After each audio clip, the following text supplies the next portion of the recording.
just saying. You don't. I'm just saying.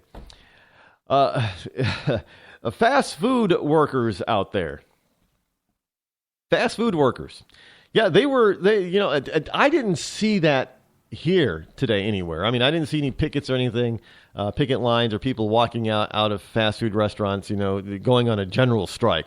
But fast food workers, today was a day that they chose to, walk out of their job and demand $15 an hour. Now, it all sounds well and good, and it falls in the heels. Yesterday I brought you the story of that startup company where the founder and CEO decided that he was going to forego his $1 million salary with this credit card processing company, and the minimum wage in his company was going to be $70,000. Now, I got to tell you, that's just the dumbest thing I've ever heard. Because now all those people who are making less than 70, they have no incentive now. None. And I know some of you are probably saying, well, if they don't do a good job, then they'll probably get flooded with all kinds of resumes and people wanting to come work for them. No, that's not really going to happen. Because these people aren't they're just going to do enough just to get by so they don't get fired. That's it. There's no motivation there. You're not going to be able to see who's willing to do more in order to get ahead and to get a raise. I mean, they're already earning $70,000 and they shouldn't be earning $70,000. But let's just take this fast food worker protests apart, shall we? Now, I want you to think, because most people, especially liberals, but most people, they don't really pay attention to the details of this. We just hear $15 an hour. Yeah.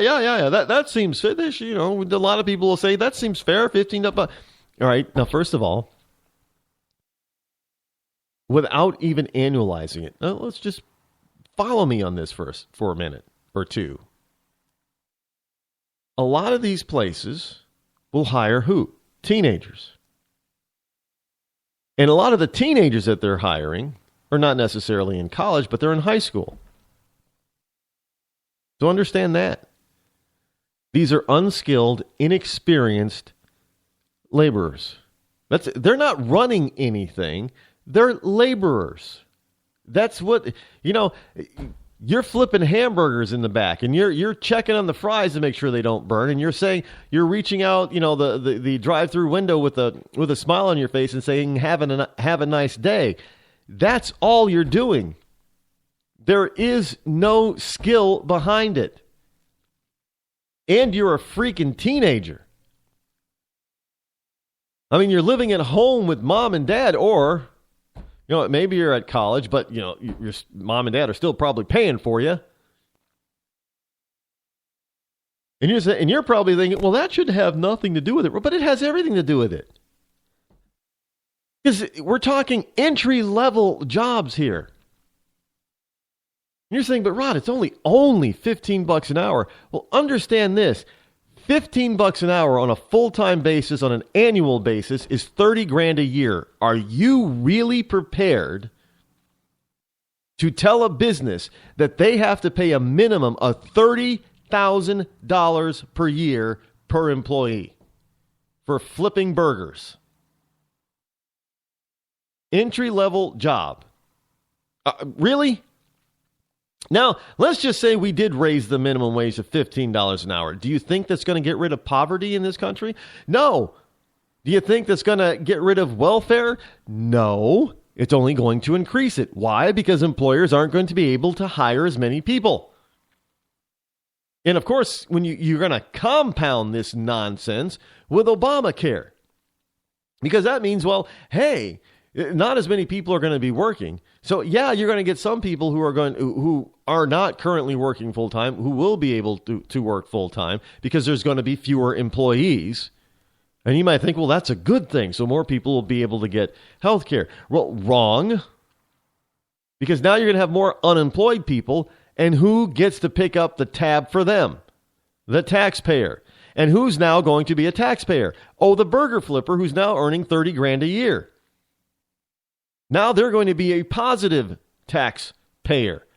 Do you think that they're going to get sick and tired of paying for people who are on the public dole? Abso-freaking-lutely, because everybody who actually goes to work and earns a real wage and a real living and pays real taxes looks at their tax bill and says, that 30 grand turned into $23,000 really damn quick because of all the freaking income taxes. So they're going to look at you and say, you know what? I was better off not making $15 an hour because I didn't pay as much in taxes. I didn't have to work as hard because I wasn't doing the job of two people. Yeah, that's what always happens. Historical data proves such a thing. We don't see a massive, I've even heard some people say, yeah, well, if you pay $15 an hour, man, you're going to increase the labor force. Oh, so an employer, what you're really telling me then is this. An employer who's paying his employees, let's say round it up, $10 an hour. And let's say he's got 5 employees, $10 an hour. Are you telling me that he not only is he going to have 5 employees making $15 an hour, but he's going to be able to hire a 6th employee at $15 an hour when he could only afford 5 at $10 an hour? How do you come up with this math? I mean, even new math isn't that bad. Liberal math has got to be some of the worst math on the planet. I mean, it is the most ridiculous, nonsensical stuff I have ever come across. It's kind of like Nancy Pelosi saying, yeah, unemployment benefits increases employment. I don't know how, because first of all, people in unemployment, they're only getting enough to survive. They're only getting enough, if they're getting enough, to keep a roof over their head and food on the table. That's it. They're not, they're not going on vacation in unemployment. Now, I would never do this because I have too much personal pride and self-respect, but I don't know if I could get unemployment and afford to pay all my bills and go on vacation to, say, Aruba every year. Well, who the hell is going to want a job then? I'm not going to want a job, really. I'm not going to be in a hurry to find one. Hey, I got 99 weeks of having, that's 2 years. I got 2 years of unemployment benefits, 2 years of not having to work, having all my bills paid, and at least once a year for the next 2 years, I can go to Aruba on unemployment. Now, who's going to be in a hurry to find a job? If that is true, if what Nancy Pelosi says is true. But see, look, they lie, we catch them in a lie, and yet we don't do much about it. Everybody with, half of, even the mentally disabled child fully understands that unemployment benefits does not increase employment levels in this country. It just doesn't happen. But yet she's out there, talking that Valley Girl crap. And then they go run around and saying, yeah, for flipping burgers, I should be making $15 an hour. So what they're saying is I should be making $30,000 a year for flipping burgers. Really? Well, let me tell you something. You won't get ahead at 30 grand.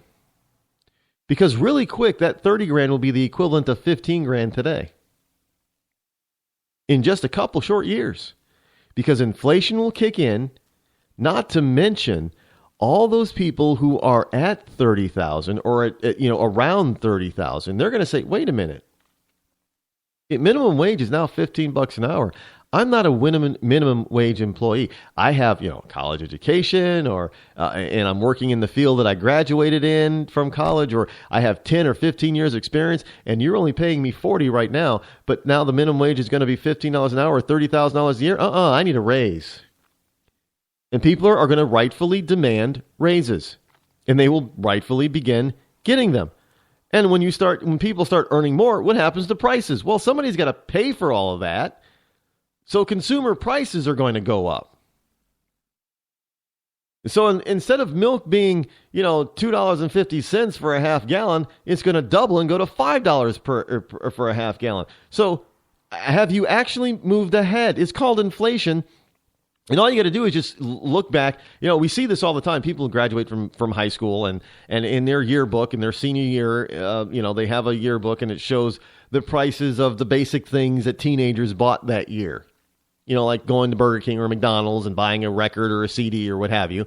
And it has the price of it. So in 20 years from now, when they go back to their 20-year high school reunion, they flip open that book and they say, wow, man, we only paid $2.20 for a gallon of gas.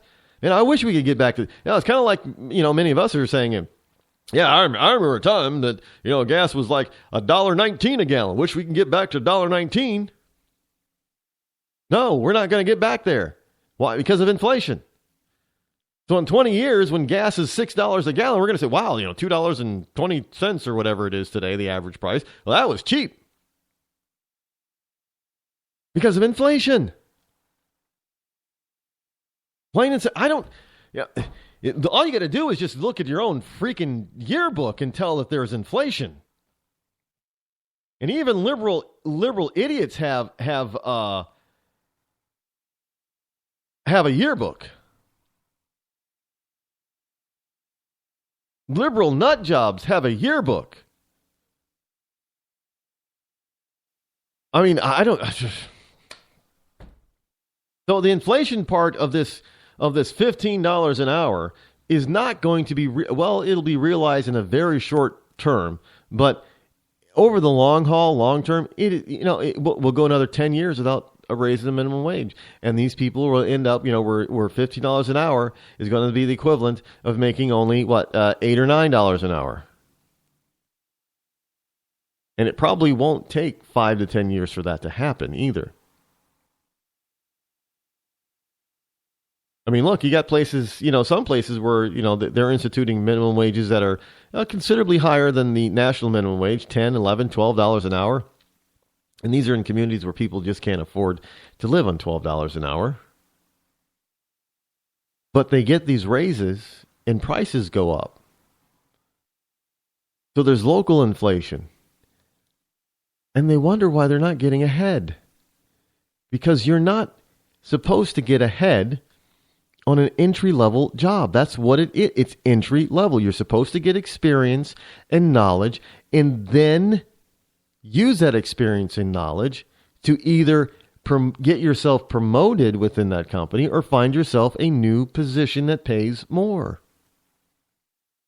That's all an entry-level job is for. If you're if you're at some mall store, in a little clothing store, selling a name brand, they're paying you $9 an hour. Well, that's all you're really worth. But you're supposed to get experience in the retail industry so that you'll want to be, move up to, like, say, an assistant manager job that pays a little bit more.